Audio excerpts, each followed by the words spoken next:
হয় ভারে কাটতে হয় নাহলে ধারে কাটতে হয়, আমার আম্মুরে বলতো, মানে হয় রূপে না হয় গুণে। তো আমি তো দেখতে ভালো না, তো আমার আব্বুর ক্লাস 4-5 বুঝে গেছে যে আমি দেখতে ভালো না।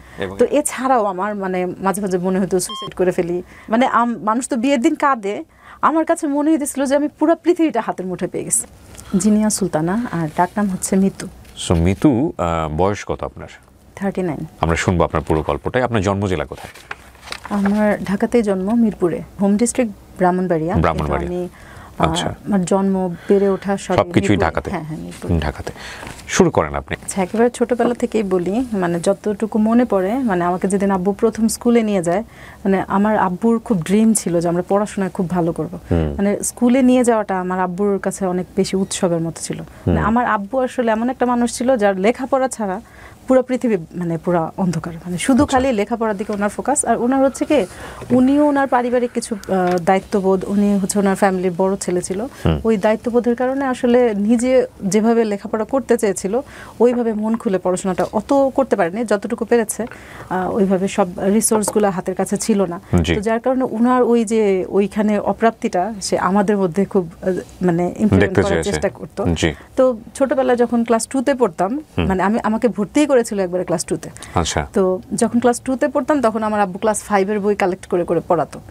মানে আমার আব্বু সব সময় অ্যাডভান্স পড়ে রাখবে, মানে একটা ক্লাস যাতে এগিয়ে যায়, না মানে যতটুকু মানে পর্যন্ত। হ্যাঁ, তো ক্লাস 2-তে যখন আমি পড়তাম, আমার মামা ছিল ক্লাস 5-এ পড়তো তখন। তো আমার মামাকে, মানে আমাকে দিদি অঙ্ক করে, আমার মামাকে বলতো যে দেখছো ও ক্লাস 2-তে পড়ে পারে। কিন্তু আমার মামা কিন্তু অনেক ব্রিলিয়েন্ট ছিল, পরবর্তীতে উনি এসএসসিতে স্টার পেয়েছে, আর অনেক ভালো রেজাল্ট করেছে, এমন না যে উনি ড্যাম ছিল এই জন্য, এরকম না। তো যাই হোক, তো মানে এক্সপেকটেশনটা অনেক বেশি ছিল। তো ক্লাস 5 পর্যন্ত আমি ভালোই এক্সপেকটেশন ফিল আপ করতে পারছিলাম, কারণ ক্লাস 5 পর্যন্ত ওই যে মানে ক্লাস 5-এ আমাদের সময় তো প্রাইমারি স্কুলে তো এত অ্যাডভান্স ছিল না পড়াশোনা, কিন্তু আমার আব্বু ক্লাস 5-এ আমাকে ভয়েস, ন্যারেশন এগুলো সব কমপ্লিট করে ফেলছিল। মানে তো ওই সময় যখন সে চাচ্ছিল আমি ওইভাবে করতে পারছিলাম। ক্লাস 6 থেকে উঠে গন্ডগোল লেগে গেছে, তখন আর আমি মানে হচ্ছে আমার আব্বুর সাথে আর অ্যাডজাস্ট করতে পারি না। আমার ক্লাস 6-এ উঠে আমার আব্বু হচ্ছে 9-এর গ্রামার বই কিনে দিছে প্রথম। মানে ক্লাস 6-7-এর গ্রামার বইও কিনে দেয় নাই, মানে একবারে নাই। উনি হচ্ছে সবসময় নিজেও, হ্যাঁ উনি নিজেও এরকম করতো, নিজের সময়েও নিজে পড়াশোনা এরকম করতো। কিন্তু ব্যাপার হচ্ছে আমার আব্বু যতটা ব্রিলিয়েন্ট ছিল আমি এতটা ব্রিলিয়েন্ট ছিলাম না, আমি এভারেজ স্টুডেন্ট ছিলাম। তো আমার আর কি প্রবলেম হতো, তো আমার আব্বুর হচ্ছে পেপার কাটিং নিয়ে আসতো, তখনকার সময় বোর্ডে স্ট্যান্ড করতো, পেপার কাটিং নিয়ে আসতো, যে বাবা মা দুই পাশে বসা, মেয়ে হচ্ছে খুব ইন্সপায়ার্ড করতো। তো আমার হচ্ছে ওইটা একটা চাপ ছিল, কিন্তু মানে আমার আব্বুর হচ্ছে মানে দিন রাতে আছে না যে পড়ার একটা টাইম টেবিল, ওইরকম না। আমার আব্বুর কথা হচ্ছে পড়তেই বসে থাকবে সারাদিন। তো বিকেলবেলা দেখা যেত যে আমার ফ্রেন্ডরা খেলা করছে, আমি যে জানালার পাশে পড়তে বসেছে, আমি ওই আব্বু তো বুঝাচ্ছে, আমার তো মন পড়ে আছে যে বাইরে গিয়ে একটু খেলা দেখবো এরকম। তো ওই যে দেখা যেত যে মনোযোগ দিতে পড়াটা বুঝতাম না, তাকিয়ে থাকতাম বাইরের দিকে। আর আমার আব্বুর একটা প্রবলেম হচ্ছে, খুব বেশি ব্রিলিয়েন্ট স্টুডেন্টরা খুব বেশি ব্রিলিয়েন্ট টিচার হয় না, এটা আমি আমার আব্বুকে দেখে বুঝছি। মানে এরা আসলে খুব সহজে সবকিছু বুঝে ফেলে, তো যখন স্টুডেন্টকে পড়াতে যায় তখন তার ব্রেনের ক্যাপাসিটিটা আর বুঝে না, এটা একটা প্রবলেম। তো আমার আব্বু এত মানে ভালো ছিল পড়াশোনায়, এবং আমি এটা অনেক জায়গা থেকে এটার হচ্ছে প্রমাণ পেয়েছি। কিন্তু ওই যে বললাম, মানে একটা পড়া একবারে বেশি দুইবার সে বুঝাতে রাজি না। আর আমি তো ওই যে ছোটবেলায় ছিলাম, তো পড়াশোনার গুরুত্বটা অত বুঝতাম না। আর আব্বু যখন এত অ্যাডভান্স করাচ্ছিল, আমার আর লোড নিতে অসুবিধা হচ্ছিল। তারপরে আর স্বাভাবিক, আব্বু যখন বুঝাতো আমি বুঝতাম না, আব্বুর তো মেজাজ চড়ে যেত, তো মারধর শুরু হইলো। এবং মানে মারধর হচ্ছে কি চরম পরিমাণ, মানে আছে না যে ছোটোখাটো মারধর এরকম। আর একটা সময় হতো কি, আমি বই নিয়ে বসলেই চেষ্টা করতাম, আমার আবার কবিতা টবিতার দিকে একদম ছোটোবেলা থেকে ঝোঁক ছিল, আমি বই নিয়ে বসলে হয় বাংলা নিয়ে বসতাম, নাহলে সমাজ বিজ্ঞান এগুলো নিয়ে। মানে অঙ্ক আর ইংলিশ আমার কাছে, মানে আমি জানি যে অঙ্ক আর ইংলিশটা নিয়ে বসলেই আমার আব্বু ধরে আমার পিটাবে, কারণ আমি তো ভালো করে পারবো না। তো টিচারও রেখে দিত না, কারণ আমার আব্বুর কথা হচ্ছে যে টিচার আসবে, ঘড়ি ধরে ঘন্টা ধরে চলে যাবে, ভালো করে পড়াবে না। এবং এটা আমি এখন আমার জীবনে এটা হচ্ছে প্রমাণ পাচ্ছি। আমার আব্বুর মন হতো না, আই বের হয়ে যাও। তা আমি বের হয়ে যেতাম, আর মনে করেন বের হয়ে গেলে সারাদিন ঘুরপাক। আমি দুই একটা ঘটনা বলি, এখানে আর বেশি বাড়াবো না, কারণ আজকের টপিকটা আমার এটা না। তো মানে এরকম যে আমাকে একদিন, আমি ঈদের দিন সকালবেলা, তখন ক্লাস 5-এ পড়ি, ঈদের দিন সকালবেলা ঘুম থেকে উঠেছি। সবসময় তার এত সকালে উঠি না, জানি যে ঈদ। এখনের ঈদটা আর আমাদের ওই সময়ের ঈদটা কিন্তু একটু ডিফারেন্ট ছিল। আমরা তো বছরে একটা খুব সুন্দর ড্রেস পেতাম, 3 মাস আগে থেকে প্ল্যান করতাম যে ওই ড্রেসটা পরলে কোথায় যাব, কিভাবে সাজবো। তো ওই সময় আমি এত সকালে উঠাতে আব্বু বলছে, মাসি তুমি তো ভালোই আজকে এত সকাল সকাল উঠে গেছো, তাহলে একটু পড়তে বসো।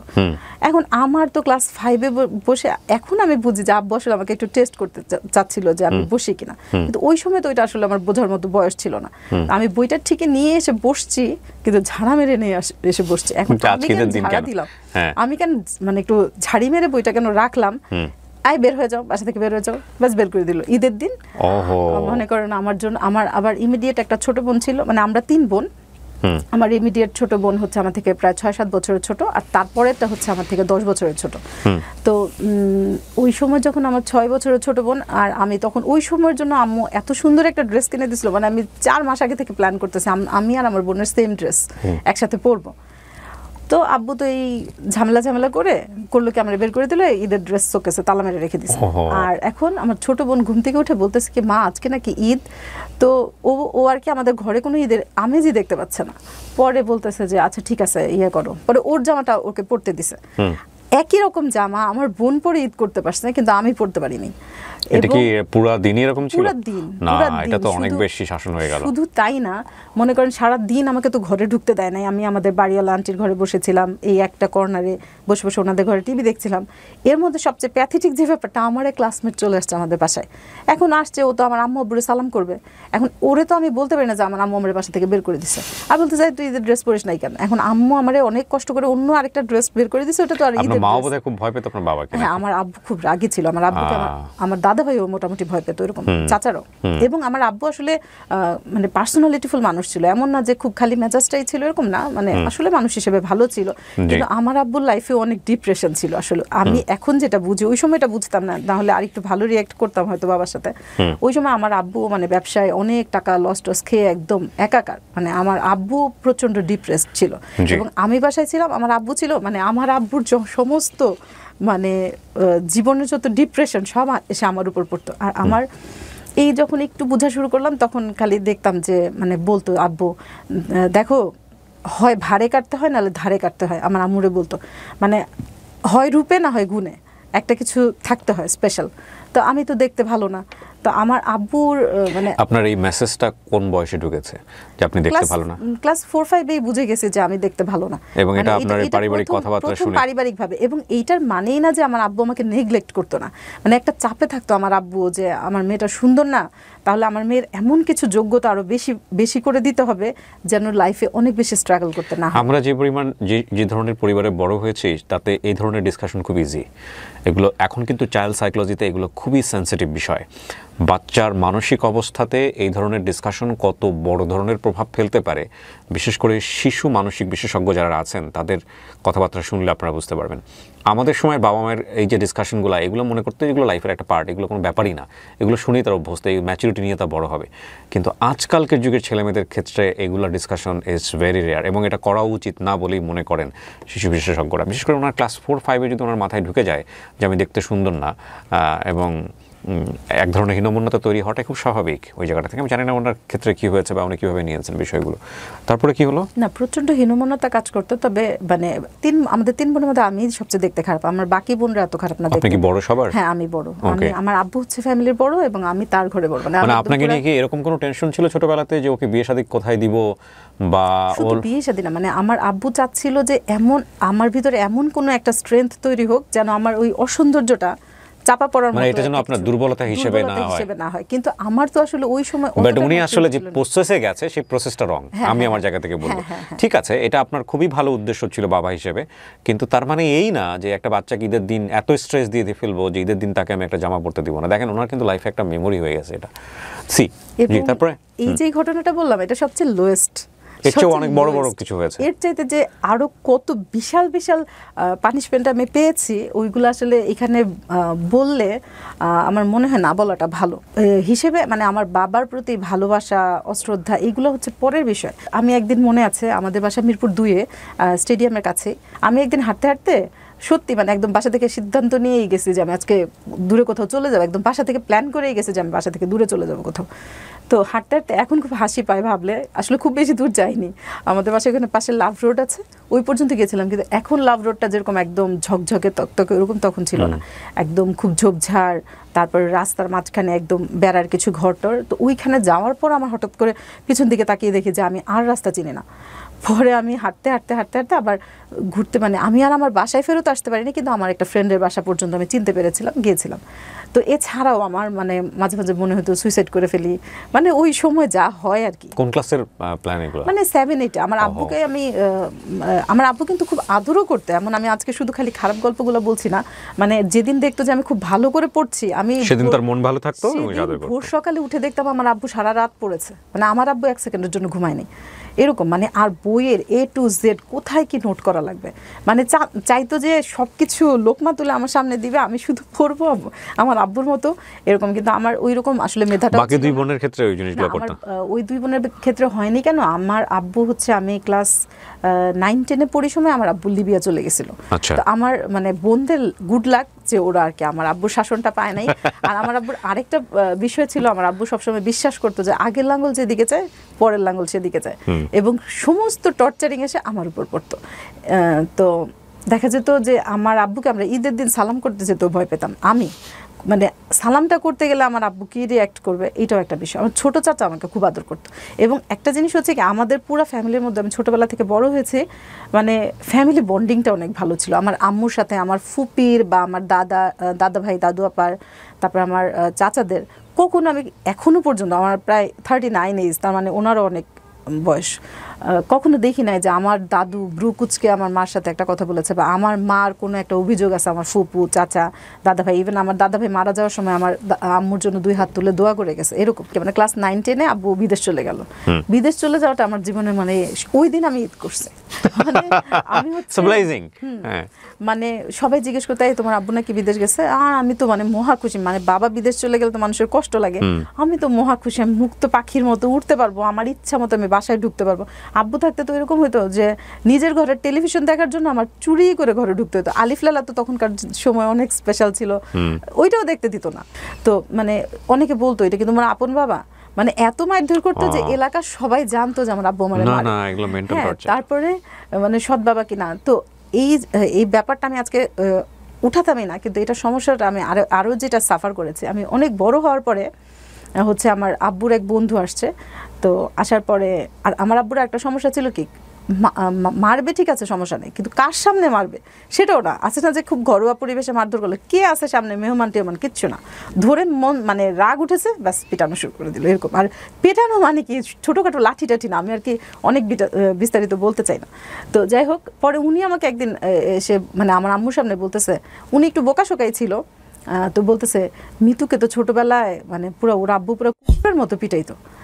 আপনি চিন্তা করেন আমি তখন অনার্সে পড়ি, এরকম একটা বয়সে গিয়ে যখন আমি ছোটোবেলার এই কথাটা শুনবো তখন আমার কতটুকু পেইন হইতে পারে। আমি ছোটোবেলায় যে মায়ের খাইতাম সেইটা আমার কষ্ট লাগে না, এই যে এখানে সে বললো একটা মেমোরি ক্রিয়েট হয়ে গেছে মনে করেন। আর সবচেয়ে বড় কথা, আমি তো জানি আমারে কেন মারতো, শুধু লেখাপড়াটা ছাড়া আমার আব্বু জীবনে আমার আর কোনো কিছুর জন্যই মারে নেই।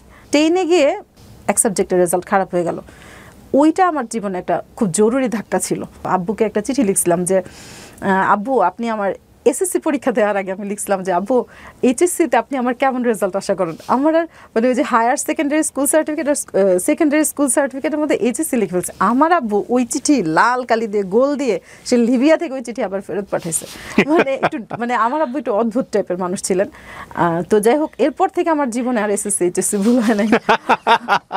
তো ফুপি হচ্ছে মানে মাঝে মাঝে আমার মনে আছে সন্ধ্যাবেলা ছাদে গিয়ে শেখাতো যে দেখো আমরা দেখতে সুন্দর। আমার ফুপি মানে আমরা আমাদের পুরো ফ্যামিলিতে আমরা সবাই মোটামুটি কালো, কেউ এত একদম সুন্দর না কেউ খুব একটা। তো আমি ফুপি শেখাতো যে দেখো আমরা দেখতে ভালো না, তো আমাদের যদি একবার কোনো কারণে মান সম্মান চলে যায়, হ্যাঁ কোনো একটা যদি একটা ব্যাড রেকর্ড হয়ে যায়, এটা কিন্তু আসলে রিমুভ করা যাবে না। অন্যরা হয়তো যদি যারা খুব সুন্দর এদেরটা হয়তো রিমুভ হয়ে যাবে, কিন্তু আমাদের যেহেতু একটু দুর্বলতা আছে, আমাদের কোনো একটা ব্যাড রেকর্ড হয়ে গেলে কিন্তু এটা আসলে রিমুভ করা যাবে না। আর আমার তো এই দিকে ডাইভার্ট হওয়ার কোনো সুযোগই নেই, কারণ আমারে আসলে এত আমি চোখে পড়ার মতো ছিলাম না দেখতে, আর আমারও আসলে ওই দিকে মানে এত বেশি আগ্রহ ছিল না, বলতে আমি দুর্বল ছিলাম দেখি আমার ওই দিকে আগ্রহ ছিল না আর কি। এমন না যে আমি খুব যোগ্য ছিলাম তারপর আগ্রহ ছিল না, এরকম না, আমার আসলে ওই অ্যাবিলিটি ছিল না। এই জন্য মানে উনি ওনার যোগ্যতা নিয়ে সচেতন ছিলেন, মূল কথা হচ্ছে এটা। উনি জানতেন, উনি মনে করেছেন যে আমি তো আসলে দেখতে ভালো না, আর এত বেশি কনস্ট্রেইন, এত বেশি মানে কনজারভেটিভ এনভায়রনমেন্টে বড় হয়েছি, সুতরাং আমার ওদিকে চিন্তা করার কোনো সুযোগই নাই। এটা আসলে ওনার অ্যাডোলেসেন্স বয়সে একটা ছেলেকে ভালো লাগার জায়গাটা উনি বোঝাচ্ছেন, আমি যদি ভুল না করে থাকি, রাইট? প্রেম প্রীতির যে জায়গাটা। জি, ওই সময় থেকে আমার এটা মনে হতো যে আমি একটা ভালো জব করব, রান্না বান্না কিছু আমি তো ঘর সংসার করবোই না, আমার রান্না বান্না তো শেখার দরকার নেই। মানে করবেন না কেন? মানে বিয়ে শাদী হবে না আপনার? আমার বিয়ে শাদী হবে না দেখে আমি ওই প্রতিযোগিতায় নামবই না। চিন্তা করেন ওনার পার্সোনালিটি কি পরিমাণ ডাউন করে দেওয়া হয়েছে, যে মানে উনি দেখতে এত অসুন্দর যে ওনার বিয়ে শাদী হবে না, এরকম একটা চিন্তা ওনার মাথায় হবে না। আর আমি মানে নিজের ওই প্রেস্টিজটা ওখানে পাংচার করতে যাবো না, করবো না। মানে ওই সেক্টরটাতে আমি আসলে নাম লেখাতেও চাই না, প্রতিযোগিতায় নামতেও চাই না। তো যাই হোক, এরপরে কি মানে এর মধ্যে নতুন নতুন মোবাইল হাতে আসা শুরু করলো। মানে অনার্স সেকেন্ড ইয়ারের দিকে আমার ফোনে কথা বলতে খুব ভালো লাগতো। আর অনার্সে থাকতে আমি মেইনলি পর্দাটা মেনটেন করতাম, মনে হয় শুধুমাত্র আমাকেই আর কি। আমার ফ্রেন্ডরা এখন যদি দেখে, এমন অনেক ফ্রেন্ডরা আছে আমাকে হিজাবে দেখলে চিনবে, এমনি চিনবে না। তো ক্লাসমেটদের মধ্যে হতো কি, মানে ফ্রেন্ডলি রিলেশনটা ছিল, কিন্তু মানে সবার না কেমন যেন একটা আলাদা রেসপেক্টের জায়গা ছিল। যেমন আমার একটা ছেলে ফ্রেন্ড হয়তো একটা মেয়ে ফ্রেন্ডের সাথে একটা দুষ্টামি করে একটা কথা বলবে, জিনিয়া তুই একটু সামনে আগা, ওর একটা কথা বলবো। তো আমার আরেক ফ্রেন্ড বলতো, এই ওর সামনে বলতে পারলে ওর সামনে কেন বলবি না, বলে দে না। মানে আমার একটু হুজুর হুজুর মনে করতো আর কি। যাই হোক, তো ওই রকম একটা মজার ব্যাপার। আর কবিতা, তখন আমি বুধ হয়ে আসছি যে কবিতা প্রেজেন্টেশন, আমি তো তখন এইদিকে কিছু একটা করব, কিন্তু আসলে যে জীবনে আমি কিছু করতে পারবো না এইদিকে, ওইটা তো আর ওই সময় আমি বুঝিনি। যাই হোক, তো তখন দেখা যেত কি আমার কিছু কিছু ফ্রেন্ডরা, ক্লাসমেটরা মানে চাউর হয়ে গেছে যে আমি খুব ভালো কবিতা আবৃত্তি করতে পারি, এবং আমি তখন টুকটাক কবিতা লিখতামও।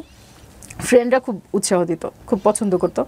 তো প্রায় দেখা যেত 2-1 ফ্রেন্ড আছে যারাও খুব কবিতা পছন্দ করতো, ফোন দিলে কথা বলে জিজ্ঞেস করতো যে কবিতা আবৃত্তি করে শোনা। তো কবিতা আবৃত্তি করে শোনাতাম। আর কবিতা আবৃত্তি কেউ শুনতে চাইলে আমার মনে হতো যে আমার সবচেয়ে প্রিয় জায়গা। মানে এমনও হয়েছে যে আমি ভাত খাচ্ছি, আমার কোনো একটা ফ্রেন্ড বলতেছে যে দোস্ত একটা কবিতা শোনা, আমি ভাতের প্লেট সাইডে রেখে কবিতার বই নিয়ে এসে কবিতা শোনাতাম। মানে এটা আসলে ওর ভালো লাগার চেয়ে আমার ভালো লাগা বেশি ছিল, এরকম। তো পরে যাই হোক, এরকম কথা টথা বলতে বলতে মানে ফোনে কথা বলতে আমার ভালো লাগতো। আর অনেকে হয় না যে ফোন দিলেই, মানে মেয়েরা বিশেষ করে ফোন রং নাম্বারে আসলে একদম খুব ওভার রিয়েক্ট করে। আমি আবার ওভার রিয়েক্টটা করতাম না, কারণ আমি জানতাম যে আমি এমন কোনো আকাশের চাঁদ না যে আমার যখন ফোন করে একদম মানে কেউ একদম খুব বিরক্ত করবে, এরকম করেও নাই কেউ কখনো। তবে অসুন্দর হওয়াতে আমার একটা অ্যাডভান্টেজ ছিল কি, আমার জীবনে মানে ওই যে কি বলে, দুষ্টামি করার মতো কেউ আমার জীবনে আসে নাই। মানে ফান করার জন্য বা একটু টাইম পাস করার জন্য এরকম কেউ আসে নাই, বা আপনি সুযোগও দেন না। সুযোগ দেই নাই, মানে তাদের চোখে আসলে তো পড়ার মতো আমি ছিলামই না, সেজন্য। যাই হোক, এরপরে একদিন কি হলো, আমার আমার মেজো চাচা আমাদের বাসায় কিছুদিন ছিল, এখানে একটা কোম্পানিতে জব করতো।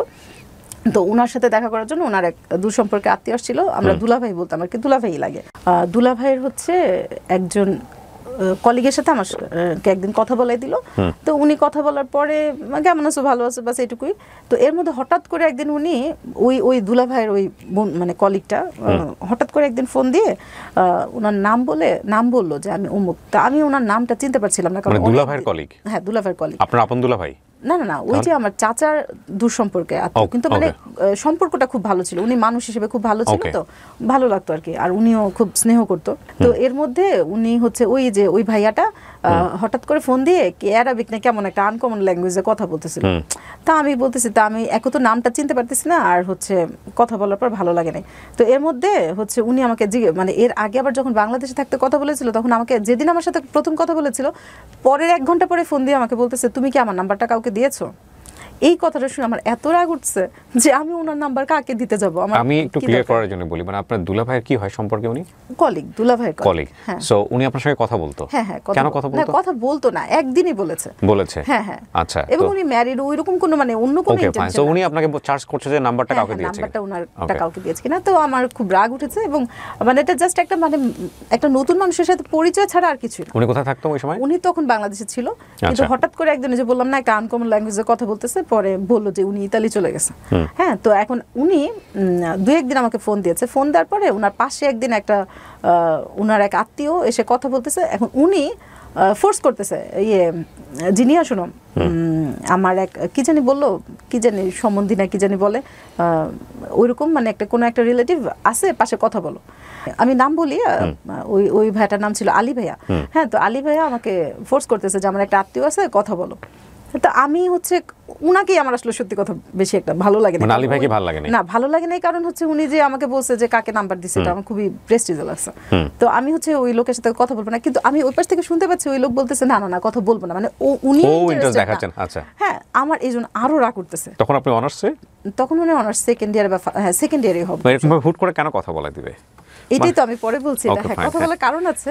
তো পরে আমি জাস্ট পরে আমারও একটু খুব লাগলো, আর ততদিনে আমার একটা কনফিডেন্ট বেড়ে গেছে যে আমি কারোর সাথে কথা বলছি আমার সাথে কথা বলতে বাধ্য, মানে আমি খুব মজা করে কথা বলতে পারতাম। এবং এটা আমার ফ্রেন্ডরা সবাই বলতো যে মানে আমার শুধু আমার কথা শোনার জন্য আমার ফ্রেন্ডরা এসে বসে থাকতো, আর আমি খুব মজা করে কথা বলতে পারতাম। আমার সাথে কেউ কথা বললে বুধ হয়ে সারাদিন কথা শুনতে পারতো, এরকম মানে মেহমানদারি আমি না করলেও মানে শুধু কথা শোনার জন্য বসে থাকবে এরকমও ফ্রেন্ডরা আসতো মাঝে মাঝে। আচ্ছা যাই হোক, তো আমার খুব মানে ততদিন আমার কনফিডেন্ট আছে যে আমার সাথে কথা বললে আবার তো কথা বলবেই। তা আমার কথা হচ্ছে আমি কথা বলি না বলি, সে যে আমার সাথে কথা বলতে চায় না, এটা আমার খুব বিরক্ত লেগেছে। তো পরে যখন ফোন দিল, উনি যখন সালাম দিল, মানে উনাকেও একদম ধরে বেঁধেই কথা বলাচ্ছে আর আমাকেও ধরে বেঁধেই কথা বলাচ্ছে। তো উনি সালাম দিল প্রথমে, তো আমি সালামের উত্তর দিয়ে আমি বললাম যাক ভালো হয়েছে, আপনি তো কথা বলতে চান নাই কিন্তু দেখলেন 70টা নেকি পেয়ে গেছেন কথা বলে, আর আমি তো আপনার থেকে লস প্রজেক্টে আছি, আমি তো সালামের সবটা কম পেলাম। তো যাই হোক, ওই দিন খুব বেশি কথা হয়নি এবং মানে উনিও খুব বেশি কথা বাড়ায়নি। তো যাই হোক, আমার এর মধ্যে আর উনি তখন দেশে ছিলেন? উনি দেশের বাইরে ছিলেন, উনি ইতালি ছিলেন। তো এর মধ্যে হচ্ছে ভদ্রলোকের নামটা কি জানতে পারি? ওমর ফারুক। ওকে, জি, ফারুক সাহেবের সাথে আপনার কথা হলো। হ্যাঁ হ্যাঁ। তো এরপরে আমি ওনার কথাও ভুলে গেছি, ওনার নামও আমার মনে নেই। অনেকদিন পরে আবার হঠাৎ করে এই মানে ফারুক ভাইয়া, তখন ফারুক ভাইয়া বলতাম, ওই ফারুক ভাইয়ার নামও আমার মনে নেই, ওনার কথাও আমার মনে নেই। তবে এইটা মনে হয়েছে যে উনি ইমপ্রেসড হয়েছে, যে একেবারে খুব কথা বলতে চাচ্ছিল না, ওই ভাবসাব আর নাই, লাস্টে ভালো করে কথা বলতেছিল।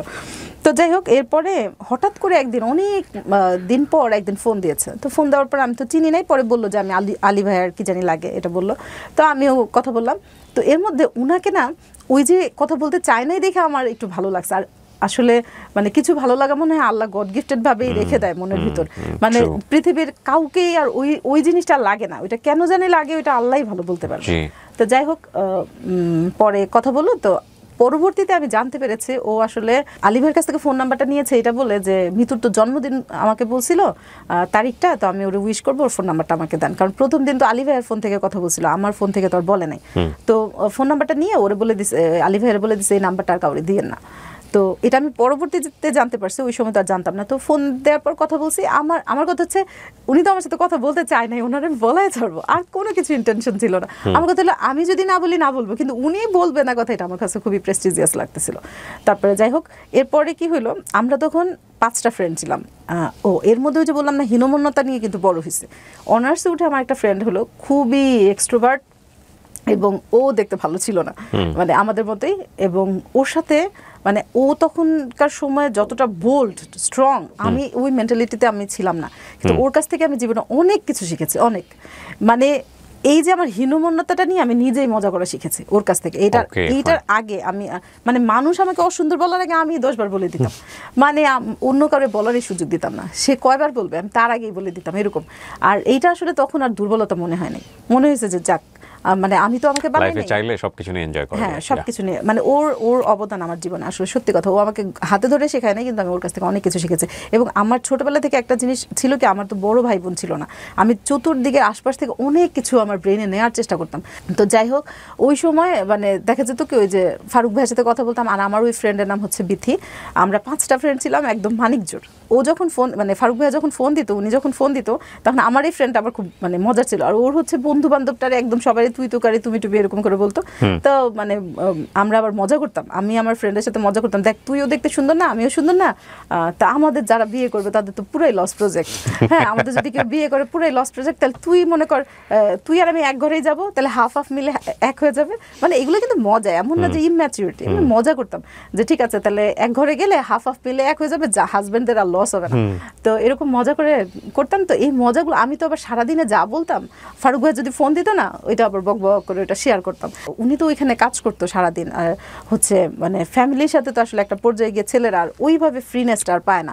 তো আমাদের সাথে যখন কথা বলতো না, আমার মনে হয় উনি একটু ব্রেদিং স্পেস পাইতো, মজা পেতো আর কি। তখন কি জানেন আপনি ফারুক ভাই কে, কোথায় থাকেন, কি অবস্থা? না, আমি শুধু মানে আমি জানিও না, আমার জাস্ট ভালো লাগে কথা বলতে, এই জন্যই আমি বলি এটার কোনো ভবিষ্যৎ নাই, এবং এটা নিয়ে ওনারে নিয়ে আমার আসলে অত বেশি মাথা ব্যথা নেই। কিন্তু মানে মনের অজান্তে কিছু একটা ফিল করতাম, যেটা আমি আর কারো বেলায় করি নাই আমার সারা জীবনে।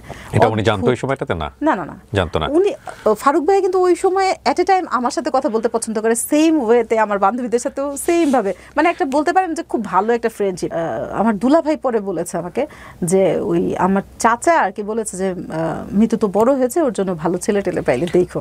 ওকে, সো এই জায়গা থেকে নাম্বারটা শেয়ার হয়েছে। হ্যাঁ, মানে ওই ইন্টেনশন নিয়েই হচ্ছে আলী ভাই ওকে, আর আপনি তার সাথে সারা দিন কথা বলে মজা নিচ্ছেন, আলটিমেটলি ওদিকে কোনো ইন্টারেস্ট নাই। আর আলী ভাইও কিন্তু ওকে বলে নাই, ওই ফারুক ভাইকে বলে নাই যে আমার নাম্বারটা কেন মানে দিয়েছে বা কথা কেন বলেছে, ওইরকম কিছু ওনাকেও বলে নাই, আমাকেও বলে নাই। আমরা জাস্ট একটা খুব ভালো ফ্রেন্ডশিপ, সারাদিন কি করি বান্দরামি যা কিছু করি ফ্রেন্ডরা সবাই মিলে সারাদিন। আমি এসে বকবক করতেছি, আমার বাসায় এসে বসে আমার ফ্রেন্ডরাও সবাই মিলে ফারুক ভাইয়ের সাথে কথা বলতেছে, মানে একদম কমন একটা ফ্রেন্ডশিপ বলা যায় এরকম। তো যাই হোক, পরে ওই যে বললাম যে কেয়ারের ব্যাপারটা, মানে রাস্তা দিয়ে যাচ্ছি, গাড়ি পাচ্ছি না, বা গাড়িতে উঠলে কোথায় উঠবো না উঠবো, মানে আমার সাথে থাকতো না, কিন্তু আমার সাথে চেয়ে কম না এরকম। ওকে, খুব ভালো একটা, আর সবচেয়ে বড় কথা খুব উৎসাহ দিত। আর কবিতা আবৃত্তি উনি শুনতেও খুব পছন্দ করতো। আর ও হচ্ছে খুব ভালো গান গাইতে পারতো। আচ্ছা, ফোন দিলে আমার গান শোনাইতো এবং খুব ভালো গান গাইতো, আমার ফ্রেন্ডরাও খুব পছন্দ করতো। তো আর সবচেয়ে বড় কথা, অতদিন আমরা বুঝে গেছি ওর মানে সোলটা ক্লিয়ার, একদম ভালো সো অন্য কোনো ইন্টেনশন নাই, জাস্ট কথা বলবো। একদম খুব ভালো একটা মানুষ। এবং আমরা এতগুলা ফ্রেন্ড মিলে কথা বলতেছি, আমাদেরও যে একটা মানে আউল ফাউল ভাবতেই পারতো না, কিন্তু ওরকম না। তখন নতুন স্কাইপটা, মানে ভিডিও কলটা মাত্র নতুন, মাঝখানে কিন্তু আমি ওনাকে দেখি নাই তো, আর উনিও আমাদের দেখে নাই। তো এর মধ্যে আর দেখা করার আসলে ওইরকম সুযোগও নাই, ওইভাবে চিন্তা ভাবনাও নাই। কথা বলতে ভালো লাগে, কথা বলি, ওনারও ভালো লাগে।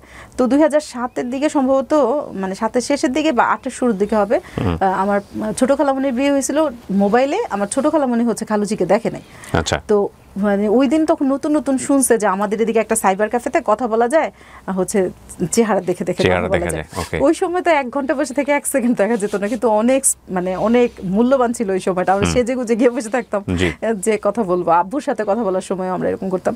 তো এর মধ্যে আমার ছোট খালামণি গেছে খালুজির সাথে কথা বলতে, আমি আর আমার ইমিডিয়েট যে ছোট বোনটা ও গেছে সাইবার ক্যাফেতে। তো এর মধ্যে ওই দিন আবার মানে কাকতালীয় ভাবে ফারুক ভাইয়ের হচ্ছে ছুটির দিন ছিল। তো ছুটির দিন ছিল দেখে ও তখন মানে ওই দিন সাইবার ক্যাফেতে যেত, এমনি রেগুলারই যেত।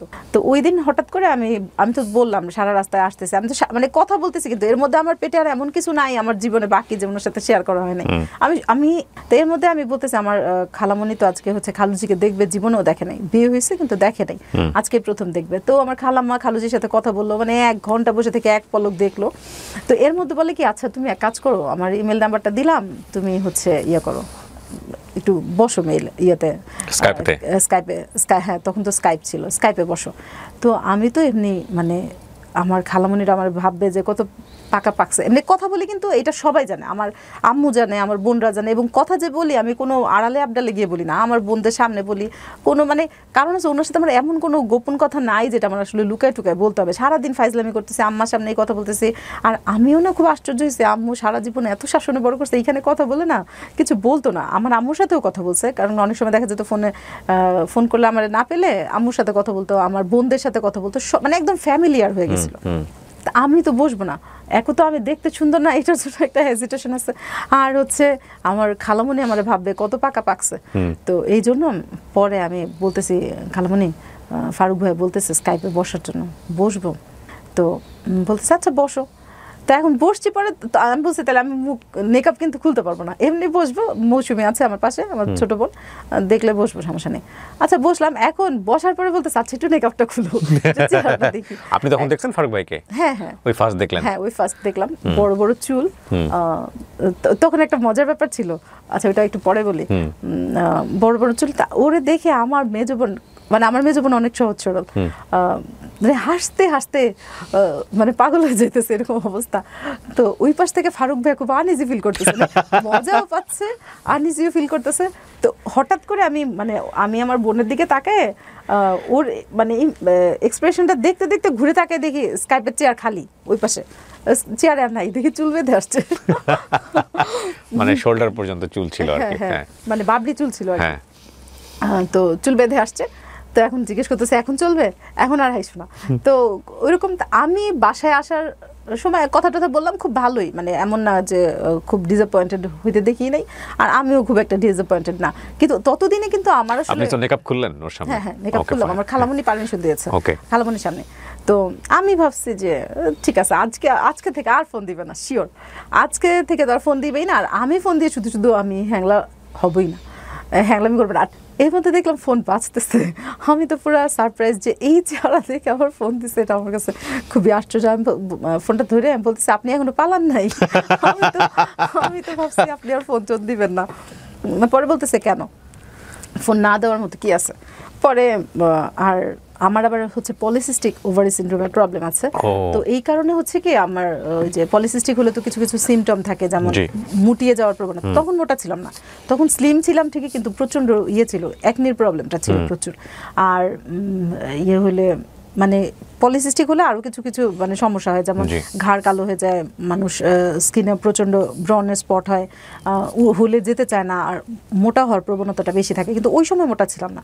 তো যাই হোক, পরবর্তীতে আমি ভাবলাম যে আপনি আর পালান নাই, তো যাই এরপরে আর কথা বাড়লো, আর ওইদিকে দেখলাম যে ওইখানে চেহারা টেহারা নিয়ে ওনার কোনো হেজিটেশনই নাই, কোনো হেজিটেশন নাই। আর আমি তখন কি করতাম, মানে ওইখান থেকে আসার পরে আমার পান্না খালামণি, আমার ছোট খালামণিও তো ইয়াংয়ে ছিল, তো মানে বলতো কি ফারুকরে দেখতে জানি কোন একটা নায়কের মতো লাগে, মানে ফেসটা একটু চেনা চেনা লাগতেছে, মানে খুব সুন্দর বুঝাতে না, মানে চেনা চেনা ফেস বোঝাতে আর কি। বলতেছে যে চেনা চেনা লাগতেছে, তো কার মতো কুনাল আছে না ওই সময় কি জানি একটা সিনেমা, কালিযুগ না কি জানি একটা সিনেমা ছিল, হ্যাঁ হ্যাঁ হ্যাঁ, তখন কুনালের মতো লাগতো। তো আমি কি করছি, তখন আমাদের ওই যে ভিসিডির যুগ ছিল মনে হয়, হ্যাঁ ভিসিডি ভিসিআর, তো ওইটা 90s এর কি আমি জানি না, এই যুগের ছেলে মেয়েরা এগুলা চিনবে কিনা। তো ওই সময় ওইটা দেখতেছিলাম, তো আমার ওই যে খালামণি ওটা বলছে আমার কাছে লাগতেছিল, তো আমি এর মধ্যে ওই গানটা ওইরকম মানে এমনি অন্যান্য গান শুনতেছিলাম, তার মাঝখানে ওইখানে একটা গানের একটা পোর্শনে আমার মানে অনেক বেশি সিমিলার লাগতেছিল। আমি করতাম কি, আমার ছোট বোনরা তো বাসায় ছিল, ওরা যেন বুঝতে না পারে, আমি করতাম কি ওই জায়গাটায় ফ্রিজ করে রেখে দিয়ে আমি দেখা যায় খাচ্ছি, অন্যান্য কাজ করতেছি, ওই চেহারাটা ওই জায়গাটাতে দেখতে খুব আমার মানে ভালো লাগতো। কিন্তু আমার বোনরা তো বুঝতে পারতো না যে আমি কি হয়েছে, স্টোরি জানে আমাদের ফারুক ভাই। হ্যাঁ হ্যাঁ, ওকে ফাইন। মানে আমি বললাম না, আমার জীবনের এমন কোনো দাড়ি কমা ফুল স্টপ, ইভেন মানে আমার জন্মের পর এই ফিলিংস এর জায়গাটায় অন্য কোনো মানুষ আপনার এই ফারুকের ছাড়া অন্য কোনো মানুষ আর কখনোই আসেনি? না না না, ওকে ফাইন। কিন্তু 2008 বাংলাদেশে আসবে, তো বললো কি দেখা করবে, তো দেখা করবে বলাতে আমি আমার ফ্রেন্ডদের পরামর্শ নিলাম। আচ্ছা, ও ততদিনে কিন্তু আমি আমার ফ্রেন্ডের সাথে ঘটকালি করতেছি, ওর সাথে ঘটকালি করতেছে, কিছুই নাই। তারপরে কেমন জানি উনারও দেখতাম যে আমারে ফোন দেয় নাই, এমন একটা দিনও হতো না, আর আমারও কেন জানি কথা বলি না এরকম একটা দিনও হতো না। আর আমি সারা দিনে সব মজার মজার কথাগুলো জমায় রাখতাম। বাংলাদেশে আসবে, আমি তো বিশাল সমারোহে রেডি হচ্ছি, 2008 বাংলাদেশে আসবে, আমার ফ্রেন্ডদের বলছি, তো টুকটাক কেনাকাটা করলাম যে দেখা করতে যাবো, আমি একদিনই দেখা করবো। তা আমি আচ্ছা ঠিক আছে একদিন দেখা করবো, আমি কিন্তু জীবনে একা যাইতে পারবো না, তাহলে আমরা 5 ফ্রেন্ড যেদিকে যাবো, আমরা 5 ফ্রেন্ড, কোনো মানে 5 ফ্রেন্ড ছাড়া আমরা কোথাও যাই না। আর এটাও তো ততদিনে ওনারও জানা আছে, বুঝতে আচ্ছা ঠিক আছে তোমরা 5 ফ্রেন্ড আসলে আমার সমস্যা কি, এসো। আমাদের বাসা হচ্ছে মিরপুর 2-এ স্টেডিয়ামের 1 নম্বর গেটের এই পাশে।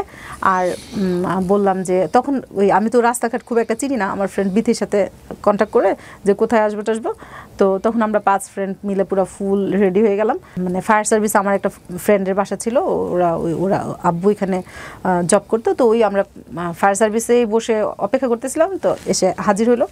ততদিনে কিন্তু আমি শুধু দেখছি 2007-এ, আমার ফ্রেন্ডরা কিন্তু কেউ দেখে নাই। হ্যাঁ, একটা মজার ব্যাপার হইলো, আমি যখন ফায়ার সার্ভিস থেকে আমি আর আমার ফ্রেন্ড বিথি হচ্ছে সামনে 2 জন হাঁটছি, আর পিছনে আমার বাকি 3 জন ফ্রেন্ড। এর মধ্যে আমার ফ্রেন্ড বিথি মানে ওই ফারুক ভাই হচ্ছে ফায়ার সার্ভিসের সামনে দাঁড়ায় ছিল, জানেও না যে কি ড্রেস পরে আসবে, কি গেট আপে আসবে, কি আসবে বিষয় কিছুই জানে না। আমার ফ্রেন্ড দেখেই চিনে ফেলছে যে এটা ফারুক ভাইয়া। মানে আমরা এত কথা বলতাম, আমাদের কারো সম্পর্কে কিছু বাকি নাই, ও না দেখেই চিনে ফেলছে। এখন আমার এমনি তো আমার আবার মুখটা অনেক চালাক, মুখে প্রচন্ড বক বক বক বক করতে পারি, এমনি আদার্স অ্যাক্টিভিটিতে খুবই স্লো। মানে মুখে আমার সারাদিন বোমা ফাটাতে বলে মানে একদম পুরো দুনিয়া লন্ডভন্ড করে ফেলতে পারবো, কিন্তু এমনি আদার্স বিষয়গুলোতে খুবই ঠিক তার উল্টা ক্যারেক্টার।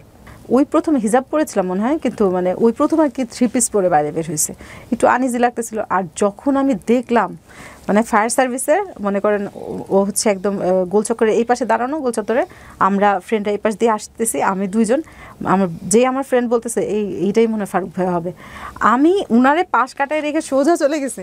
আমি বলছি বিথি দেখা করবো না, চল বাসায় চলে যায়। আমার পুরো হাত পা বরফ হয়ে যেতেছে, সামনাসামনি তো যেতে পারছি না, আমার পা মনে হয় যে আমি তুলতেই পারতেছি না, এরকম মানে পুরো ফ্রিজ হয়ে যেতেছে। আমি বলতেছি বিথি চল বাসায় চলে যায়, আর ভালো লাগতেছে না। পরে বলে কি মনে করবে, ফালতু মনে করবে না। পরে ওই আগে আমি বলছি তুই গেলে যা, আমি যাবো না।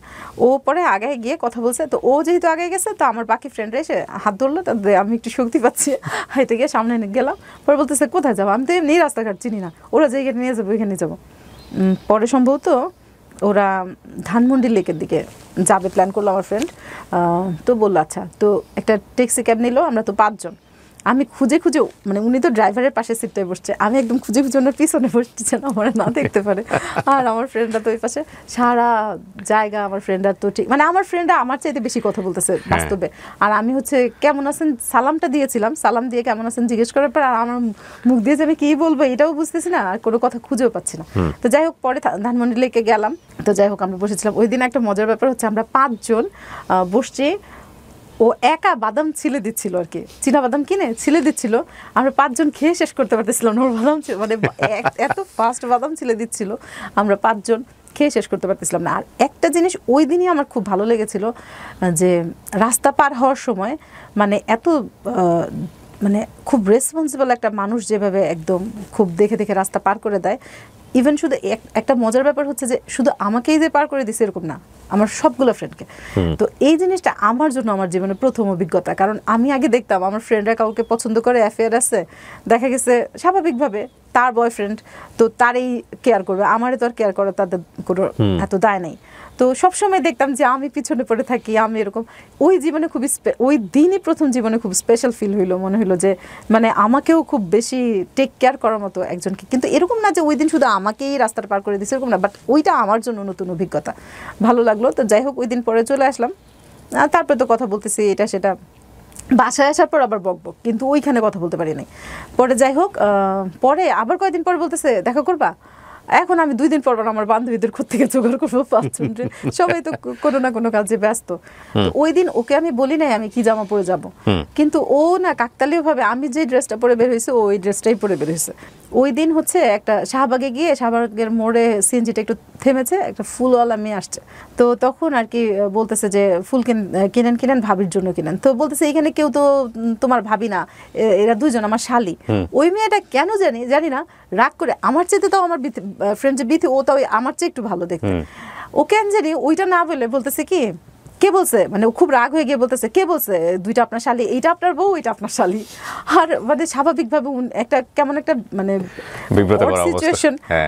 আর মানে বিথিকে বলছে বউ, আপনাকে বলছে শালি, আমাকেই বলছে বউ, ও আপনাকে বউ বলছে, ওকে শালি বলছে, ওকে বলছে শালি। এইটাও আমি মানে খুব আমার কাছে অদ্ভুত লাগে, আর খুব রাগ হয়ে বলতেছিল।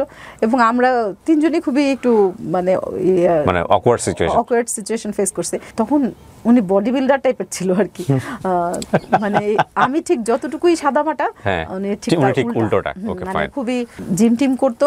আবার চুল টুল বড়, তো ঢাকা ইউনিভার্সিটির ওইদিকের একটা রাস্তা দিয়ে আমরা কোনো একটা দরকারে যাচ্ছিলাম, মানে ফারুক ভাই আমাদের থেকে একটু আগে হাঁটতেছিল। আর তখন উনি হচ্ছে হুডি পরে আসছিল, 23 লেখা একটা গেঞ্জি, স্লিভলেস মানে হাতা কাটা, স্যান্ডো গেঞ্জি না, স্যান্ডো গেঞ্জি না, হুডি মানে হচ্ছে হলো মানে স্লিভলেস হুডি, হ্যাঁ স্লিভলেস হুডি। আর প্যান্টটাও হচ্ছে গুড, মানে চোখে পড়ার মতো, মানে কি আমি বলি আপনি সবকিছু একদম ছবির মতো মনে রেখেছে, বিউটিফুল। হ্যাঁ পরে হচ্ছে কি ওই কত সালের গল্প এটা 2008-এর, অনেক আগে, 2008-এর 16 বছর আগের। আমি আর বিথি হচ্ছে পিছনে পিছনে হাঁটছে। আর ওই দিন খুব অনেক বেশি মানুষজন ছিল, কি কারণে জানি না।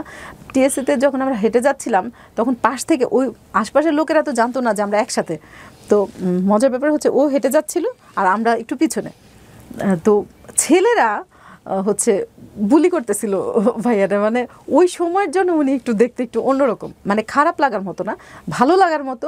কিন্তু মানে হয় না 100 জনের মধ্যে একটু চোখে পড়বে এরকম, মানে আহামরি না হইলেও হয় না যে একটু মানে একটু বডির শেপের কারণে হোক আর যেমনি হোক একটু ওনারে ছেলেদেরই চোখে পড়ার মতো আর কি। যাই হোক মানে বোঝা যাচ্ছিল যে উনিও বিয়ে শাদী করবে না, আমিও বিয়ে শাদী করবো না, কিন্তু পছন্দের ব্যাপারটা ক্লিয়ার হয়ে গেছিল যে মানে পছন্দ করে, হ্যাঁ পছন্দের ব্যাপারটা ওইভাবে বলি নাই কেউ কাউকে বা কোনো একটা রিলেশনে যাবো এরকম কিছু না, কিন্তু আমিও বুঝতাম যে আসলে আমার সাথে কথা না বললেও মানে একটু কষ্ট পায়, বা বাসায় মনে করেন ফোন দিয়েছে আমার বোনের কাছে, খুঁজে পায় নাই, আমার বোনের কাছে বলছে ঠ্যাংটা বেশি লম্বা হয়ে গেছে, একটু কেটে ছোট করার দরকার, এরকম। আর আমার ঘরের মানুষও কেউ কিছু মনে করতো না। এর মধ্যে ওই দিন দেখা করবে আমি হচ্ছে বাসা থেকে শাড়ি পরে বের হয়েছিলাম, আর আমরা বেরিয়ে হয়েছিলাম মনে হয় রাতের 7টা-8টার দিকে। তো 10টা বেজে যাবে, তো উনি তো আবার যাবে নারায়ণগঞ্জ, ওনাদের বাড়ি হচ্ছে নারায়ণগঞ্জ যাবে। তা আমার কাছ থেকে একদম বিদায় টিদায় নিয়ে আমাকে রিক্সা করে দিল, অনেকখানি রিক্সা চলে আসছে। এরপরে হঠাৎ করে পিছন থেকে এর মধ্যে মনে হয় বাংলাদেশ থেকে চলে যাওয়ারও টাইম হয়ে গেছে এরকম টাইপের, মানে 2-1 দিনের মধ্যে চলে যাবে এরকম। তো হঠাৎ করে পিছন থেকে রিক্সাটা ডাকলো, রিক্সা ডেকে থামিয়ে আবার আমার সাথে সেই মিরপুর 10 পর্যন্ত এসেছে। ওর কিন্তু উল্টা হয়ে যাচ্ছে অনেকখানি রাস্তা, রাতও হয়ে গেছে অনেক। তো মানে খুব অবাক লাগলো, আসলো তো পুরোটা রাস্তা আসলো। তো আমি বলতেছিলাম যে আচ্ছা ঠিক আছে, তো ইনশাল্লাহ ও খালি এইটা বলতেছিল যে আমি যখন আবার ফেরত আসবো 3 দিনের মধ্যে তোমার সাথে দেখা করবো, আবার যদি আসি তখন 3 দিনের মধ্যে দেখা করবো। আমি বলছি না, আমি কই থাকি, মাটির উপরেই থাকি না নিচেই থাকি, তার কোনো ঠিক আছে, আপনি 3 দিনের মধ্যে এত গ্যারান্টি দেন কিভাবে? তো যাই হোক এরকম কথা টথা বললাম, চলে গেল।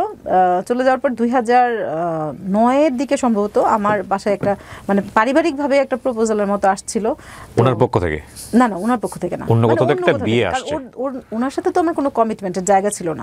তা আমি ফারুক ভাইয়ের কথা ওই ভাইয়াকে বলছি যে আমি এরকম আমার একটা ভাইয়ার সাথে কথা বলি, এরকম বলি, খুব মজার ভাইয়াটা, আপনার সাথে পরিচয় করে দেব। ওই ভাইয়ার কোনো প্রবলেম নাই, কথা বলবে। তো ওই ভাইয়াটা মানে যে ভাইয়াটা আপনার বিয়ের প্রস্তাব নিয়ে আসছে, প্রপোজাল, হ্যাঁ। তো আর ওই ভাইয়াকে যখন ওর কথা বলছি খুবই সহজভাবে অ্যাকসেপ্ট করে নিছে, সমস্যা নাই, কথা বলবে। তখন তো কনফারেন্স করা যেত, মানে এখনো যাই হোক তখন আর কি কনফারেন্স করে কথা বলতাম। তো ওই সময় হচ্ছে আমি যখন কনফারেন্স করতে যেতাম ওই ভাইয়াটার কোনো রিয়াকশন থাকতো না, কিন্তু ও ক্যান্সারি রেগে মেগে ফোন রেখে দিত, ফারুক, হ্যাঁ রেগে টেগে ফোন রেখে দিত, মানে এত রাগ করতো যেটা আমার কাছে খুবই অদ্ভুত লাগতো। আমি ভাবতাম যে রাগ করলে তো ওই লোকের করার দরকার, ওনার তো রাগ করার বিষয় নাই, কিন্তু খুবই রাগ করতো, রাগ করে রেখে দিত। এর পরবর্তীতে ফোন দিত ঠিকই, কিন্তু মুড অফ করে কথা বলতো, এরকম। যাই হোক ও এর মধ্যে হয়েছে কি 2008-এ নাকি ও যখন বাংলাদেশে আসছিল তখন ওকে খাটের মাঝখানে বসায় ওদের ফ্যামিলির সবাই গোল করে নিয়ে ধরে ওরে খুব বিয়ে শাদী যেন করে এটার জন্য খুব প্রেশার দিচ্ছিল। হচ্ছে বিয়ে করবে না কোনো রকম মানে ইয়ে করে চলে গেছে, অনেক বুঝাইছে যে আমার ফ্যামিলির অনেক রেসপন্সিবিলিটি আছে। তখন হলো ওর উপরে ফুল ফ্যামিলি ডিপেন্ডেন্ট, একদম ফুল। তো বলতেছে এত রেসপন্সিবিলিটি আসলে কোনো মেয়ে এসে আমার এইভাবে তো আসলে মানে সঙ্গ দিবে না, তা আমি এখন আরেকজনের আনলে আমার এখন খাপ ছাড়া হয়ে যাবে আমার দায়িত্ব পালন করার ব্যাপারটা, এটা বলে টলেও চলে গেছে। এখন 2009-এর দিকে সম্ভবত একদিন আমাকে বলতেছে যে আমার তো ভাইয়ের সাথে কথা বলছি এরকম তো তোমাদের বাসায় পাঠাবো। তো এর মাঝখানে আমারই কিছু বলে নাই জীবনে কোনো দিন যে পছন্দ করে বা কাউরে কিছু বলবে, কিন্তু আমাকে জীবনে প্রথমেই বলছে যে আমার ভাইয়ের সাথে শেয়ার করছি তোমার ব্যাপারটা, আর হচ্ছে তোমাদের বাসায় পাঠাবো। তো এর মধ্যে আমি যেহেতু আর উনি ওইভাবে বলে নাই, আমি আর এটা বেশি করে শুনতে চাই না, নিজের একটা প্রেস্টিজের ব্যাপার আছে না। ফোর্থ যে ভাইটা ওকে আর হচ্ছে ফার্স্ট যে ভাই ওদের দুজনকে পাঠাইছে আমাদের বাসায়, পাশের ঘর থেকে রেডি হচ্ছে। ও আমার ফোন দিয়ে বলে দিতেছে যে টিপ পুরো না, টিপলে পছন্দ করবে না, এই কালারে পরো না, ওই কালারে পরো না। আমি মানে আপনার বাসায় লোক পাঠাচ্ছে উনি আপনাকে বিয়ের প্রস্তাব দেওয়ার জন্য, এটা আপনি জানতেন আগে থেকে? না, ওই যে 2009-এ বললো আর কি, এবং এর মাঝখানে কোনো অ্যাফেয়ারের কোনো বিষয় নাই, কিন্তু আমিও অ্যাটাচমেন্ট ফিল করতাম, ও অ্যাটাচমেন্ট ফিল করতো। হ্যাঁ, তো বলে দিচ্ছে, হ্যাঁ প্রপোজাল পাঠানোর জন্যই পাঠিয়েছে। তো এখন আমি তো এই দুইজনের সাথে কিন্তু আমি কথা বলেছি ফোনে, এবং ওই যে ফোর্থ যে ভাইটা ওর সাথে আমার খুবই ভালো সম্পর্ক, মানে কথা বলছি ফ্রি ট্রি, আর ওরাও ভালোই রেসপন্স। এর মধ্যে এখন আমি পাশের ঘর থেকে রেডি হচ্ছি, রেডি হয়ে এখন আমাকে যখন দেখবে, আমার নানু আছে বাসায়, আমার মারা, আমি যে ড্রয়িং রুমে যাব, আমি এত মানে মিলিটারি টাইপের করে কথা বলি। এখন আমি তো মানে যখন ওনাদের সামনে যাব পুরো রেডি হয়ে বসে আছে, এখন দরজার সামনে গিয়ে আমি আর পাওয়ারের সামনে যেতে পারতেছি না। এখন পাশের ঘর থেকে ওর বড় ভাই বলতেছে কথা বললে তো মনে হয় যে মিলিটারি ফেল, এখন এই রুমেই আসতে পারে না। তো আসলেই আমি দেখতেছি মানে প্রায় 10-15 মিনিট ধরে দাঁড়ায় আছি, আমার নানু আমাকে ধাক্কাচ্ছে, আমার পাই সরে না, আমি পরে যেতেই পারি না, এরা পরে ভিতরে করে এসে এরা পরে ভিতরে, আমি পরে ভিতরের রুমে পরে বসে আছে, থাক তোমাদের আসতে হবে না, আমি আসতেছি। পরে ওর ভাইয়ারাই আসলো, একসাথে খাওয়া দাওয়া করলাম, মানে প্রথমে খাবার টেবিলেই বসলাম, আর ওই ড্রয়িং রুমে আর যে ফর্মাল দেখা সাক্ষাৎ ওইটা আর হইলই না। এবং ওইখানে বসে থেকে আমার, যাই হোক, এর মধ্যে আমাকে তো দেখে টেকে গেল, ছবি টবি নিয়ে দেখাইছে, বা ছবি টবি বাসায় দেখানোতে প্রথমে তো আর এত একদম ফার্স্ট আমার কানে মানে আমার ওর যে 3 নাম্বার যে 4th যে ভাইটা, ও ফোন করে বলতেছে যে বাসা থেকে তো রাজি হয় নাই, কি করব? তা আমি বলছি আচ্ছা এটা কোনো ব্যাপার না, আমি প্রস্তুত আছি, আমি এটার জন্য মানে আমার কোনো মন খারাপ নেই। পরে বলতেছে না, আরে না, আমি ওর কথা শুনেই বুঝছি যে পরবর্তীতে পজিটিভ কিছু বলবে। এনগেজমেন্টের দিন সবাই আসলো, তো ওকে দেখে আমাদের ঘরের সবাই মহা খুশি, মানে ওকে দেখে সবাই খুবই ইমপ্রেসড। খেতে যখন বসবে তখন আমি মানে ওর আম্মুকে যখন খাবার দিচ্ছে তখন আমি বলতেছিলাম ওর আম্মু তো হচ্ছে দুধ দিয়ে ভাত খায়, এমনি তরকারি তো খেতে পারে না। আমার ওর হচ্ছে বোন পুরো অবাক হয়ে গেছে, তুমি কিভাবে জানলা? মানে আমি আসলে ব্যাপার হচ্ছে কি, শুধু মানে ওর সাথেই অ্যাটাচ ছিলাম না, ফ্যামিলির সাথেও অ্যাটাচ ছিলাম। মানে ওর সাথে যেমন ওর ব্যাপারে যেমন ইন্টারেস্টেড ছিলাম, ওর ফ্যামিলির ব্যাপারে খুব ইন্টারেস্টেড ছিলাম। তো যাই হোক, এখন তো বিয়ে শাদী হয়ে গেল। বিয়ে হলো কত তারিখে? 26শে সেপ্টেম্বর 2010। 2010-এর 26 সেপ্টেম্বর বিয়ে হলো। Happily married. হ্যাপিলি ম্যারিড মানে অদ্ভুত। আমার বিয়ের ঘটনাটা মানে মানুষ তো বিয়ের দিন কাঁদে, আমার কাছে মনে হয়েছিল যে আমি পুরো পৃথিবীটা হাতের মুঠোয় পেয়ে গেছি। মানে আমার অখুশি হওয়ার তো কোনো বিষয় না, আমি জোর করেও কাঁদতে পারি নাই। এবং এইটার জন্য আমার আব্বু প্রায় খোঁটা দিত, তোমার মেয়ে তো হাসতে হাসতে বিয়ে বসে চলে গেছে, তার কোনো দুঃখ নাই, কান্না নাই, কোনো কষ্ট নাই।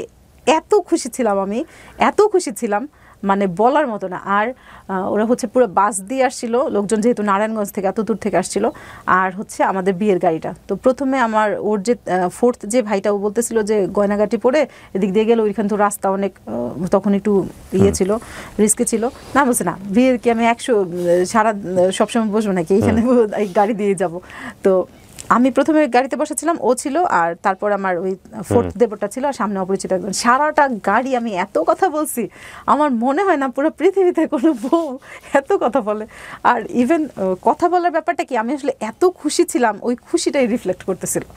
এবং মানে আমি যে একটা নতুন পরিবেশে যাবো, এখানে অ্যাডজাস্ট করতে পারবো কিনা, আমার জীবনে যে কি আসতেছে সামনে, কি পরীক্ষা, ওইগুলো নিয়ে আমার কোনো মাথা ব্যথাই নেই।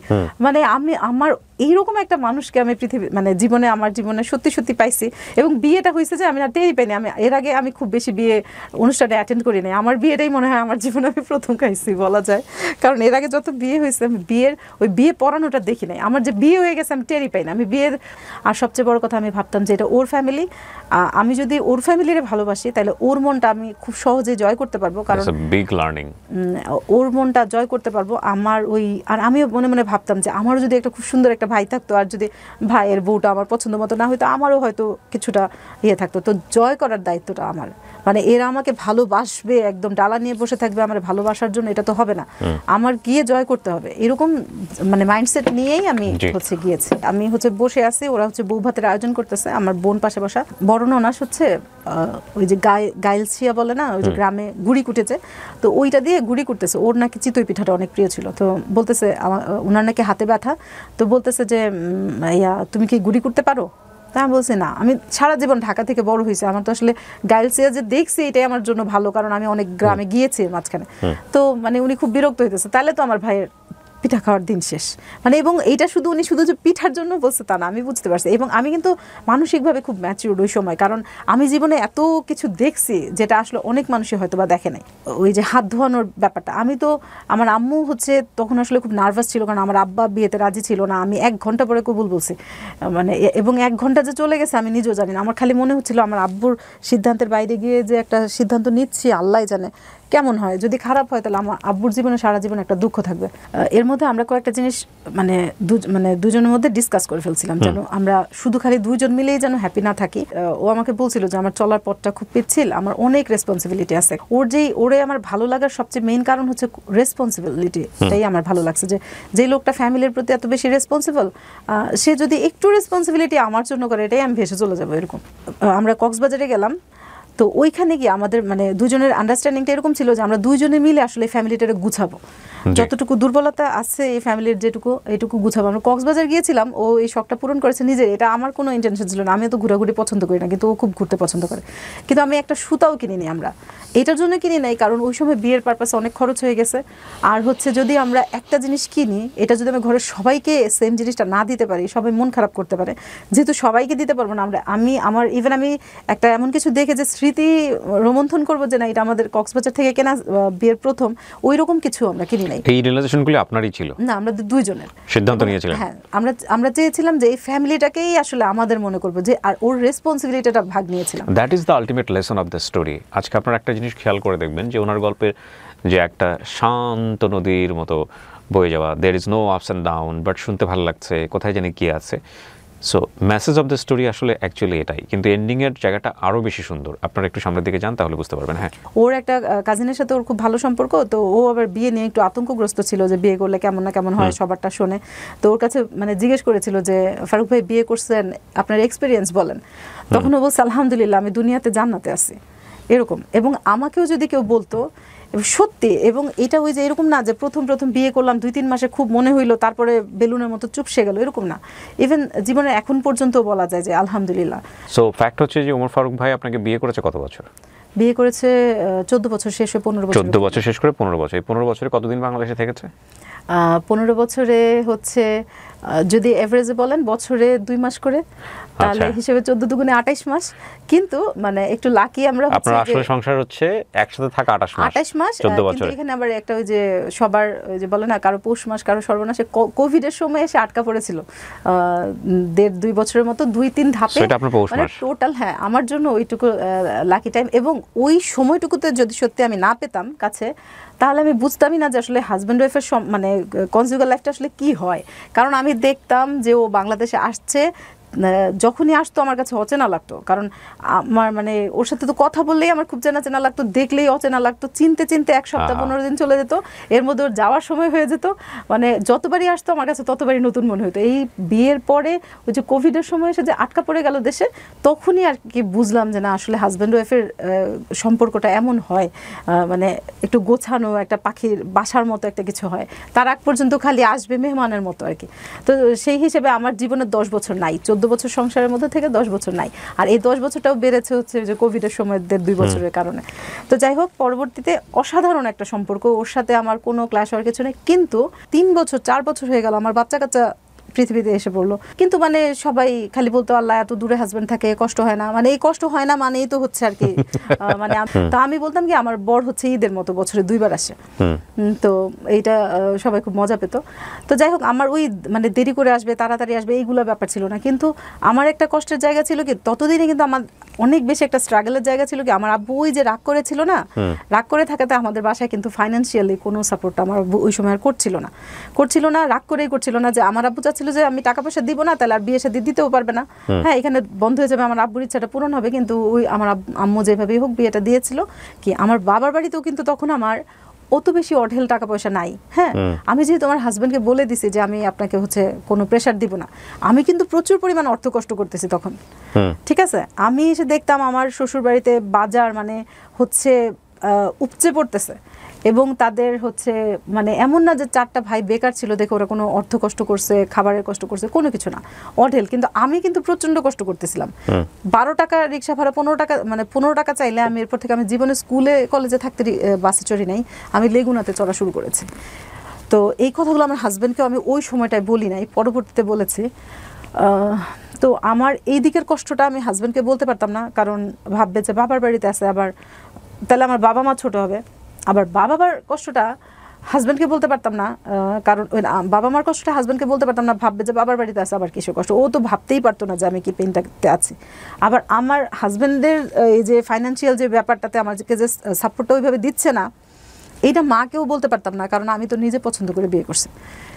এখন এই যে দ্বিধাদ্বন্দ্বে এমন হয়েছে যে আমি আলাদা করে সবার জন্য ঈদের কাপড় চোপড় কিনতাম, আমার নিজের টাকা দিয়ে আমি সবার জন্য কাপড় কিনতাম, আমি নিজের জামা নিজে কিনতে পারতাম না। কারণ দেখা যেত মাকে কিভাবে বলবো যে আমারও একটা চাই। তো ওর সবাইকে খুব প্রাউড ফিল করে বলতো যে আমার বিয়ে হয়েছে, আমার বউ কোনো দিন আমার মানিব্যাগটা ধরে দেখেনি। আমি আসলে আরেকটা জিনিস কি, আমার মানে হাজব্যান্ডের জিনিস যে আসলে খুব বেশি অধিকারে পাইতে হয়, চাইতে হয়, এই জিনিসটা আমি আসলে হয়তো বা শিখিই নাই, আর ওই জায়গাটাতে আমি যাইই নাই কখনো। কিন্তু আমি তখন প্রচণ্ড পরিমাণ কষ্টও করছি ফাইন্যান্সিয়ালি, হাজব্যান্ডকে বুঝাইতে পারতেছি না যে একটু তাড়াতাড়ি গুছান, আর তো সম্ভব না। কারণ আমি হচ্ছে পুরো 12 বছর আমার মায়ের সাথে ছিলাম, 2টা বাচ্চা নিয়ে, এবং লাস্টের 3rd বেবিটাও আমার মায়ের সাথে একই ঘরে। মানে আমার মা, আমরা 3 বোন, আমার মা, আমার আব্বু যেহেতু দেশের বাইরে থাকতো, আমার মা, আমার 2 বোন, ওদের জন্য এই ফ্ল্যাটটা সাফিসিয়েন্ট। নিজেদের সম্পর্কের বাইরে আপনি প্রায়োরিটি যদি, গোল যদি ঠিক করতে না পারেন, সব এলোমেলো হয়ে যাবে, আপনার এত ভালোবাসাও থাকবে না। আমরা শেষকালে আসলে ওই যে মাঝখানে যে লাস্টের অসুস্থতাটা, পুরো পৃথিবী মনে হচ্ছিল যে হাসছিল, আর আমি আর আমার হাজব্যান্ড মনে হচ্ছিল যে পুরো পৃথিবী থেকে বিচ্ছিন্ন। এবং এত ইভেন আমরা জানেন লাস্ট মুহূর্তে আমরা এটা সিদ্ধান্ত নিয়েছিলাম যে ও যদি জীবনে সুস্থ না হয়, আমরা সবাই মিলে একসাথে ওষুধকে মানে কোনো একটা কিছু খেয়ে সুইসাইড করবো। আপনার হাজব্যান্ডের কি হয়েছিল? ওর সায়াটিকার প্রবলেম মনে হয়েছিল, এবং ওটা খুব মারাত্মক ছিল। ও ডান পাশ থেকে বাম পাশে মুভ করতে পারতো না। ওর বাথরুমে হচ্ছে বিছানা থেকে চেয়ারে উঠলে বাথরুমে ঠেলে নিয়ে বসাই দিয়ে আসতে হইতো, উঠাই নিয়ে আসতে হইতো। ওই সময় আমার বাচ্চার বয়স 6 মাস, এবং ওই সময় আমি জীবনের রূঢ়তাকারে বলে দেখছি, আপনি জীবনে যার জন্য পৃথিবীর সব কিছু স্যাক্রিফাইস করবেন, এরা আপনার সামনে কীভাবে পোল্টে নিয়ে ফেলবে, এরা এদের জীবন নিয়ে এত বিজি হয়ে যাবে, আপনার এরা মানুষ মনে করবে না। আমি আমার জীবনের সবচাইতে বাজে লার্নিংটা এই আমার হাজব্যান্ডের অসুস্থতার সময়। সো এখানে দেখেন, এখানে একটা বিশাল ব্যাপার আছে। একটা হচ্ছে যে গুরুত্ব অবশ্যই দেওয়া উচিত, কিন্তু গুরুত্বের জায়গাটা আপনাকে নিশ্চিত হতে হবে যে আমি গুরুত্ব কাকে দিচ্ছি, কতটুকু দিচ্ছি, সেটা যেন নিজের প্রতি ইনজাস্টিস না করা হয়। সেটাও একটা ফ্যাক্ট, অফকোর্স ফ্যাক্ট। আমি কয়েকটা শর্টকাট প্রশ্ন করি আপনাকে, এবং ছোটো ছোটো করে উত্তর দিলে আমার মনে হয় গল্পের একটা মেসেজ আমরা ক্লিয়ারলি বলতে পারবো দর্শকদেরকে। আপনি যে বিয়ে করার আগে তাকে জানতেন যে সে বাংলাদেশে এভাবেই আপনাকে সময় দিবে, এবং সময় দেওয়া নিয়ে ওর সাথে আমার কখনো কোনো প্রবলেম না, কিন্তু একজন বিদেশিকে বিয়ে করার, বিদেশি প্রবাসীকে বিয়ে করার পরে তো আলটিমেটলি আমরা জানি বিভিন্ন রকমের নিউজ পাই চতুর্দিকে আমরা। না ওইরকম আমার ইন্টেনশন। আমি প্রশ্নটা কমপ্লিট করি, সেটা আমার দর্শকদের সুবিধা হবে। সেটা হচ্ছে যে আমরা দেখি যে প্রবাসীর বউ ভেগে গেছে, প্রবাসীর বউ অন্য কোথাও চলে, ইচ্ছে করে আমাকে বিয়ে করছে যেন ভেগে যেতে না পারে। না সেটা না, আপনি ভালো মানে এই ডিসিশনটা ঠিক নিয়েছেন যে আপনি জানেন আমার ফেলে রাখলেও যাওয়ার জায়গা নেই, এইটা মানে মজা করে বলি, কিন্তু আসলে হয়তো বা বাট আপনি হ্যাপিলি তো থাকছেন, অপশন তো আপনি পেলে চলে যেতেন, ব্যাপারটা কি এরকম না? আমার যদি আমার মনে হয় যে আল্লাহ না করুন, মানে আমি এই চ্যালেঞ্জটা আল্লাহকে অ্যাকসেপ্ট, মানে আল্লাহকে দিচ্ছি না, কিন্তু ওর জীবনে যা কিছুই হোক আমি শেষ জীবন পর্যন্ত ওর সাথেই থাকার মতো মন মানসিকতা এখনো রাখি। আমার অনেক কষ্ট হয়েছে ওর প্রতি, আমার অনেক অভিযোগ। আমি সেটাই বলছিলাম যে আমরা একটা ফুল একটা অপোজিট একটা গল্প আজকে এখানে উপস্থাপন করেছি, যে ভদ্রলোক আজকে এখানে যার গল্পটা আসার কথা ছিল তার ওয়াইফের গল্প এসছে, এবং এই যে দেখুন ধরেন আপনার ওনার 14 বছরের সংসারের জীবনে উনি মাত্র 2 বছর ওনাকে ঠিকমতো কাছে পেয়েছে, এবং সেটা জেনে শুনেই ওনাকে আপনি বিয়ে করেছেন। হয়তো ইতালিতে চলে যাবেন একসময়, এরকম চিন্তা ভাবনা ছিল আপনার মধ্যে?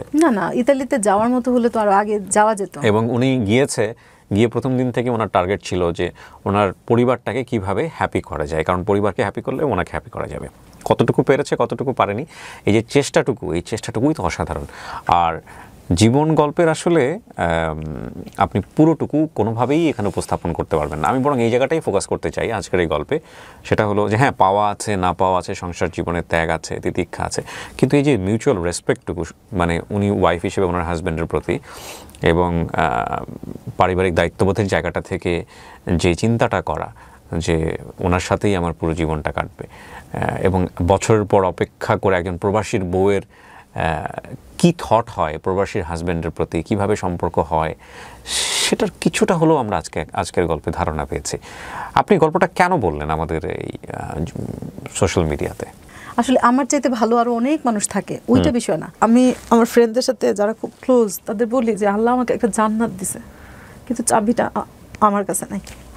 আমি এত সুখ শুধু অতিরিক্ত স্যাক্রিফাইস করতে গিয়ে নষ্ট করে ফেলছি।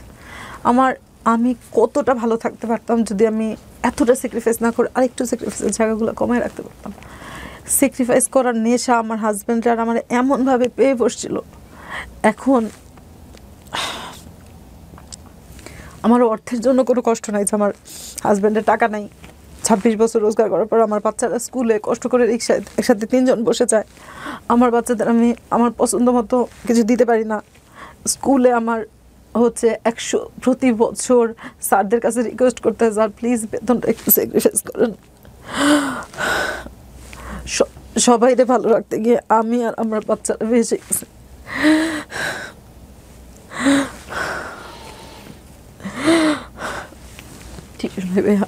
ওই যে টিস্যু সামনে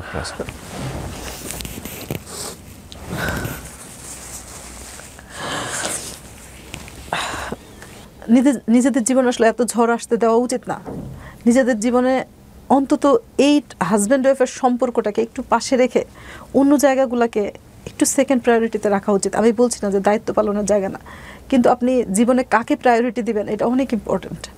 একটা সময় গিয়ে দেখবেন আপনি যাদের জন্য স্যাক্রিফাইস করতেছেন তারা নাকের ডগায় ভালো তো থাকবেই, আপনাকে তারা মানুষের মূল্যায়ন করবে না, কিন্তু আপনি কিন্তু ভেসে যাবেন।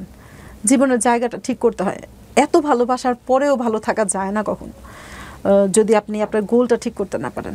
আমরা খুব প্রেসাইসলি বললাম, শেষের 1 ঘন্টার জায়গাটা আমি খুব ছোট্ট করে এনেছি এবং সেটা আসলে অফ এর টক অনেক বেশি হয়েছে। আমার কাছে মনে হয়েছে যে আমরা যদি ওই জায়গাটা বড় করি তাহলে স্টোরিটা আসলে যে মেসেজটা ক্যারি করতে চাই সেটা হবে না। উনি লাস্টের দিকে সে একটা কথা বলতে চেয়েছিলেন, সেটা হয়তো আপনারা কিছুটা আঁচ করতে পারবেন, যে ওনাদের দুজনের সংসারের শুরুটাই ছিল রেসপন্সিবিলিটি দিয়ে। সেখানে ভালোবাসাটাকে ওনারা টার্ন করেছেন রেসপন্সিবিলিটির দিকে, এবং সেই রেসপন্সিবিলিটি পালন করতে গিয়ে ওনারা নিজেদের দিকে অতটা ফোকাস করতে পারেননি, এবং যেটা রিটার্ন ওনারা ব্যক্তিগত জায়গা থেকে একেবারেই অপ্রত্যাশিত কিছু পেয়েছেন, যেটা ওনারা জীবনেও এক্সপেক্ট করেননি। তো ফ্যাক্ট হচ্ছে যে উনি বলতে চান যে না ঠিক আছে, রেসপন্সিবিলিটি আমরা ক্যারি করব, তারপরেও আমাদের যেন একটা জায়গা থাকে যে জায়গাটা শুধুই আমরা, এবং সেটা যেন আমাদের ফিউচারকে ফোকাস করে, which is very very important by the way. আর এত ঝড়ঝাপটার পরেও, এত কিছুর পরেও ওনাদের প্রেমের জায়গাটা, ভালোবাসার জায়গাটা